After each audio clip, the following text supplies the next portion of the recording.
Komisi 5 DPRD Sumsel melakukan rapat bersama pengelola SMA Taruna Palembang dan tim investigasi untuk mengevaluasi peristiwa tewasnya 2 siswa SMA tersebut saat MOS. DPRD Sumsel menilai ada kejanggalan pada proses penerimaan siswa di sekolah semi militer itu.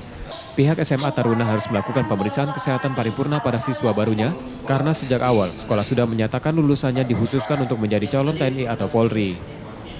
Tapi ini tidak mereka lakukan, mereka hanya tes fisik dengan tes kesehatan luar. Postur.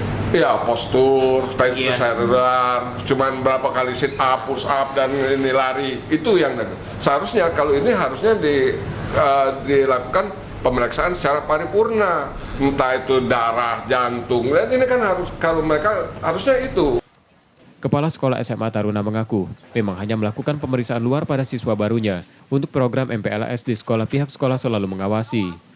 Kita adanya tes kesehatan tapi sifatnya tidak langsung secara dalam gitu ya. Artinya kita melihat secara postur dan melihat kesehatan mereka itu dan menggunakan orang-orang yang ahli bidang itu. DPRD Sumsel akan memberikan rekomendasi sanksi setelah hasil penyidikan tim investigasi menemukan hasil.